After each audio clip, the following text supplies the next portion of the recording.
안녕하세요. 저는 회사에 다니고 있는 평범한 유부남입니다. 어찌 보면 참 불편한 이야기지만 아직도 그때 있었던 일만 생각하면 참으로 설레고 기분이 좋네요. 그리고 지금 이 순간까지도 이어지고 있는 한 여자와의 이야기는 지루했던 제 삶의 큰 활력으로 다가오고 있지요. 그 여자는 바로 저의 처제입니다. 이런 사이가 되면 안 된다는 걸 알지만 이미 너무나 깊은 사이까지 되어버린 저와 그녀 사이에는 이제 더 이상 후지는 없고 오직 직진만 남아있는 것 같네요. 브레이크가 고장난 자동차처럼 계속해서 더 깊고 더 멀리 가버리고 있는 처제와 저는 어떻게 해야 할지 사실 잘 모르겠습니다. 그녀와 있었던 일에 대해서 한번 이야기를 해볼게요. 그날도 평소와 다름없이 팀 회식이 끝나고 335 모여서 노래방으로 2차를 갔습니다. 개인적으로 회식이 끝나면 꼭 노래방을 가야 한다는 입장을 가지고 있는 저로서는 노래방은 마치 후식 같은 존재입니다. 밥도 안 먹고 후식을 먹으면 별로 의미가 없듯이 술을 안 마시고 노래방을 가기에는 별로 재미가 없죠. 회식 자리에서 얼큰하게 이미 재미를 좀 본 뒤에 노래방에 가면 그 기분이 어찌나 흥겨운지 일하면서 받았던 스트레스가 모두 풀리는 기분입니다. 여직원들과 같이 노래방에 가는 경우에는 노래만 부르고 놀지만 남자 직원들끼리만 가는 경우에는 종종 도우미를 불러서 놀 때도 있어요. 보통 도우미를 부르지 않으면 그냥 회사 카드로 회식 비용을 처리해버리는데 도우미를 부르면 회사 카드를 사용하기가 참 어렵죠. 물론 사용을 안 해본 건 아니지만 그래도 뭔가 가슴이 조마조마한 건 어쩔 수 없잖아요. 혹시나 나중에 상세하게 들여다보는 날이라도 오면 금액이 지나치게 많이 나온 거에 대해서 추궁할 수도 있는 거고 마음 먹고 파헤치려고 하면 들킬 수밖에 없는 거니까요. 하지만 그날은 남자 직원끼리만 노래방에 갔는데 도우미를 너무 부르고 싶어서 각출해서 돈을 쓰자는 말이 나와서 결국에는 불렀습니다. 안 그래도 팀에 새로운 직원이 왔다고 해서 신고식 차원으로 좋은 곳을 한번 데리고 가겠다고 말해둔 참이었기 때문에 순수하게 놀 생각은 없었습니다. 그렇다고 한들 회사에서 만난 사람들끼리 아주 화끈하고 거칠게 놀 수는 없어서 노래방에 가서 그렇게 논다고 한들 점잖게 노는 편이죠. 그렇게 10분 정도는 저희들끼리 이야기를 하고 노래 한 곡 부르면서 놀고 있었는데 실장으로 보이는 남자가 방문을 노크하더니 도우미들을 데리고 들어오더라고요. 동시에 술과 안주도 함께 세팅이 되고 있었죠. 저는 처음에는 정신이 없어서 그다지 여자들에게 관심이 없었고 괜찮은 사람이 있으면 다른 사람들부터 골라라고 말하고는 휴대폰을 보고 있었습니다. 이런 상황에서 여자에 얽매이지 않는다는 여유로운 모습을 보여주기 위한 저만의 작전이기도 하고 너무 여자를 밝힌다는 이미지를 보이면 괜히 뒤에서 안 좋은 얘기가 나오기도 하거든요. 회식이 아무리 편해도 업무의 연장이라고 생각해야 되기 때문에 행동을 조심스럽게 할 수밖에 없습니다. 그래서 그렇게 좀 서먹하게 있었는데 도우미 중에 낯이 익은 여자가 한 명 있더라고요. 화장이 진하고 의상이 평소와 달랐지만 딱 봐도 그 여자는 분명히 처제였습니다. 저는 처제라는 걸 눈치채자마자 바로 고개를 숙이고 이마를 만지는 척했어요. 서로 눈이 마주치면 괜히 입장이 곤란해질 것 같기도 했고 무엇보다 저도 속으로 좀 못된 생각이 들더라고요. 제가 누군지 알아차리면 바로 방을 나갈 것 같았기 때문에 일부러 제 모습을 가린 것도 있죠. 왜냐하면 처제가 노는 모습을 한번 지켜보고 싶었기 때문입니다. 남자가 6명 정도 있었기 때문에 정신이 없어서 그런지 처제는 저를 보지 못한 눈치였고 저희 사이사이로 도우미분들이 앉았고 노래도 부르며 놀기 시작했습니다. 술도 따라주고 과일도 먹여주고 대접받는다는 기분이 들면서 쏠쏠하게 재밌더라고요. 각자 파트너와 함께 이리저리 손도 잡고 가볍게 스킨십을 했는데 다들 왜 그렇게 자기 파트너에게 신경을 쓰는지 괜히 그 모습이 참 웃기다는 생각이 들었습니다. 이런 데에서 만난 여자한테 뭐 그리 큰 매력을 느낀다고 저러고들 있는지 참 웃기더라고요. 남자들은 여자 앞에서 너무 진지하다는 생각이 들면서 괜히 저는 옆에 앉은 여자에게 큰 신경을 쓰지 않고 있었죠. 제 처제는 그렇게 자기한테 찝쩍대는 남자의 비위를 맞춰주면서 옆에서 손을 잡고 웃으면서 과일도 먹여주고 난리가 났더라고요. 이제는 저도 계속 이렇게 하면 안 되겠다 싶어서 그때부터 본격적으로 처제를 빤히 쳐다보기 시작했습니다. 눈이 마주치기를 바란 거죠. 그렇게 10분 정도 놀다가 제가 처제를 보기 시작했는데 때마침 처제도 저를 쳐다봤고 처제도 저라는 것을 인지한 듯 당황해하는 것 같았습니다. 아는 척을 할 수도 없고 그렇다고 무시하고 놀 수도 없는 노릇이니까 얼마나 불편했겠습니까? 그렇게 불편한 건 저도 마찬가지였죠. 처제도 제가 신경 쓰일 것이고 저도 처제가 신경 쓰이고 서로 잘못하고 있는 행동을 하고 있다는 걸 알면서도 차마 벗어나지 못하는 그런 짜릿함도 존재했던 그런 순간이었습니다. 저는 처제의 행동을 조심스럽게 계속 지켜볼 수밖에 없었고 처제도 가끔씩 제 눈치를 보면서 본인이 어떻게 행동해야 할지 혼란스러워하는 것 같더라고요. 근데 처제가 저희 팀원과 간단한 스킨십도 하면서 노는 모습이 너무 보기 싫었고 결국 저는 집에 일이 있다며 먼저 그 자리를 나와서 집으로 갔습니다. 그리고 아무것도 못 본 것이라고 생각하면서 씻고 바로 잠을 잤죠.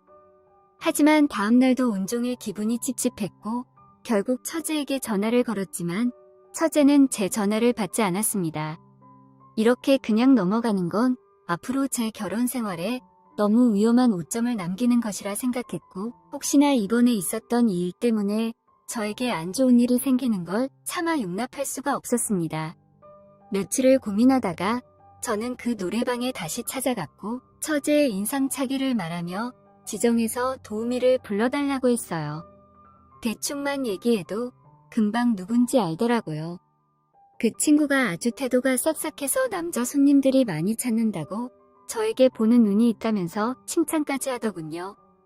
제가 있는 방에 들어온 처제는 놀라서 나가려고 했지만 제가 그녀의 팔을 붙잡고 안으로 데리고 들어왔어요.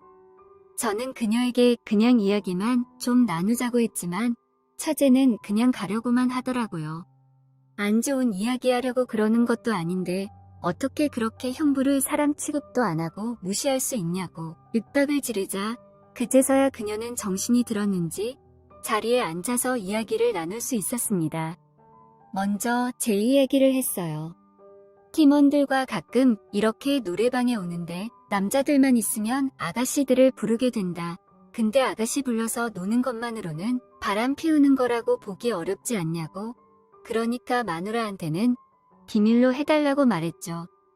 그러자 그녀는 고개를 끄덕였고 제가 가지고 있는 패만 보여준 것 같아서 그녀에게도 왜 여기서 일하고 있는지 물어보기 시작했어요. 그러자 그녀는 이야기를 하고 싶어 하지 않아 했지만 약간의 설득 끝에 사정을 쭉 들을 수 있었습니다. 처제도 저와 같이 평범한 직장인인데 어느 순간부터 쇼핑에 아주 큰 재미가 들었다고 하더군요. 처음에는 간단한 가전제품이나 옷을 사는 게 좋았답니다. 원래 꾸밀 줄 모르는 여자였는데 사회생활이라는 걸 하다 보니까 옷도 사입게 되고 액세서리도 끼게 되고 화장도 하게 됐다 이거죠. 근데 욕심이라는 게 자꾸 생겨서 자꾸만 급을 높이다 보니까 언젠가부터는 명품이 아니면 눈에 들어오지도 않는 지경에 이르렀고 결국에는 옷이든 지갑이든 신발이든 모두 명품만 구매를 했다고 하더라고요.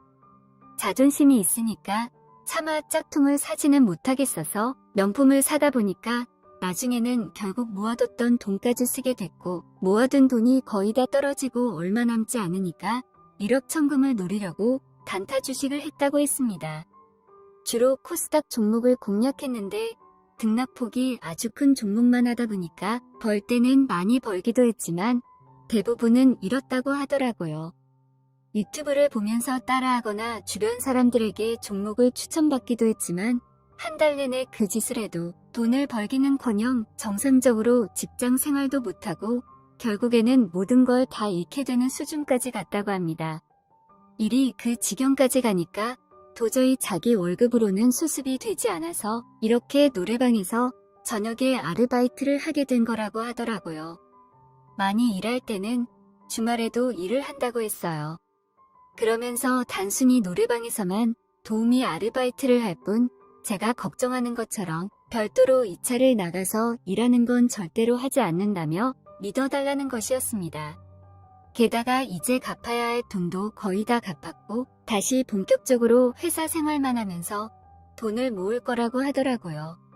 앞으로 딱 3개월 정도만 더 일하면 정상적인 궤도에 올라올 수 있다면서 그때까지만 비밀을 지켜달라고 했습니다.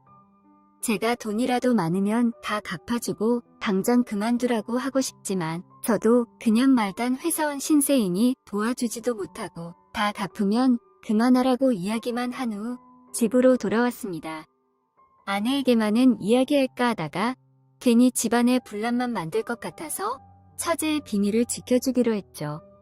그렇게 몇 개월이 지났을 무렵 친구 녀석이 장가간다고 모이면서 또 그 노래방에 가게 되었는데요. 그리고 역시나 도우미를 불렀는데 혹시나 했거든요. 이 동네에 일하는 여자가 몇 명밖에 없는 것도 아니고 설마 처제가 들어올까 싶었습니다.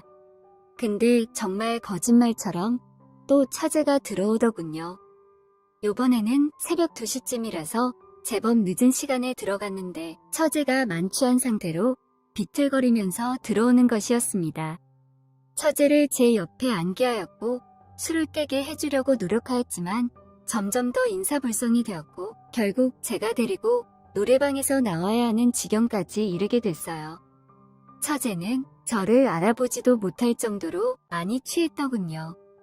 다행히 다음날이 주말이라서 늦게까지 일한 것 같은데 만취한 처제를 계속 그렇게 일하게 만들 수는 없어서 데리고 나온 것이죠. 근데 처제를 데리고 저희 집이나 처가로 가자니까 복장이 상당히 문제였고 화장도 너무 진한 데다가 술도 많이 마신 상태라서 곤란하더라고요. 그래서 하는 수 없이 가까운 모텔로 데리고 갔습니다. 그녀를 반쯤 들쳐 업고 방에 들어가서 눕히는데 상당히 기분이 야릇하더라고요.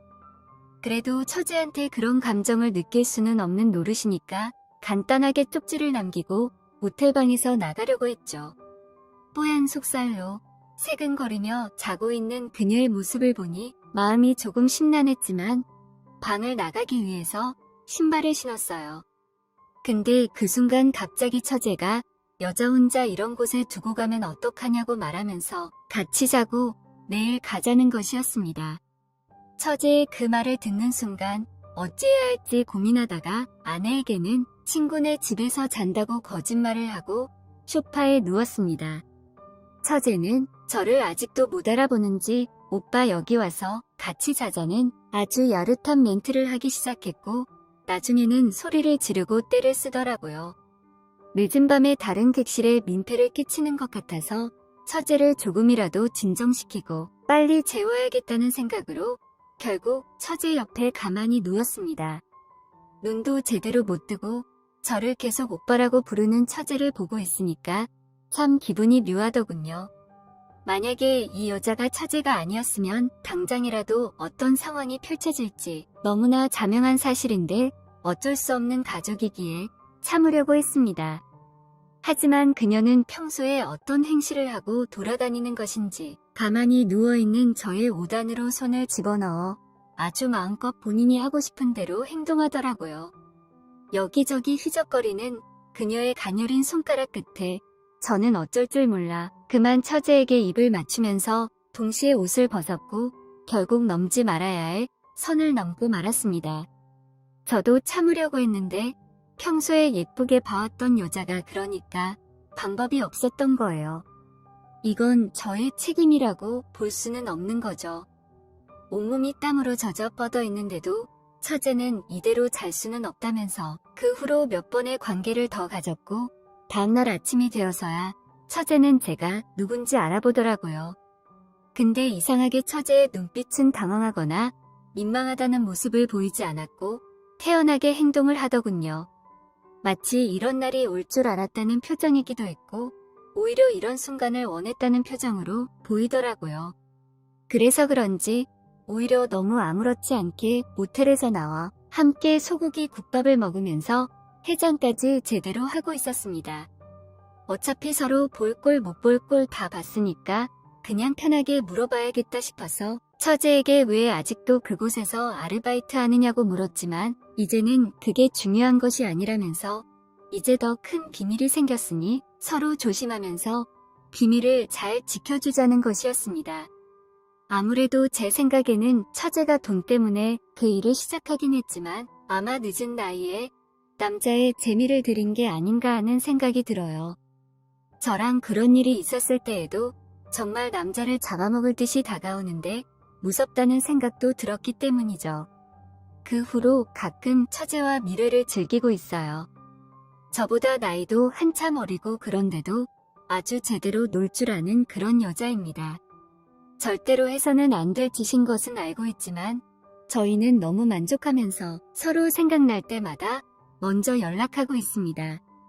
이런 일이 처음 생겼던 이후로 6개월이 지난 지금 처제는 노래방에서 하는 아르바이트는 그만두고 낮에 회사만 다니고 있어요. 그리고 저와 그만 만나려고 다른 남자도 만나보고 남자친구도 만들어봤지만 다 별로였다며 앞으로도 서로 조심스럽게 행동하면서 만나자고 했습니다. 저도 사실 거절할 이유가 없었죠. 약간의 양심의 가책만 있을 뿐 안 그렇게 생겨가지고는 아주 매력적이고 남자를 안달나게 만들면서도 흠뻑 만족시켜주는 맛이 있거든요. 다만 제가 걱정되는 것은 꼬리가 길면 잡히는 법인데 이렇게 처제와 가깝게 지낸 지도 반년이 넘어가는데 만나는 주기가 점점 더 짧아지고 있으니 이제는 정말 멈춰야 할 것 같은데 어떻게 해야 할지 모르겠습니다. 두 사람 중에 어느 누구라도 의도적으로 확 끊지 않으면 이 관계가 계속 이어질 것만 같아요. 말은 이렇게 하지만 저도 사실은 즐기고 있는 게 아닐까 싶네요.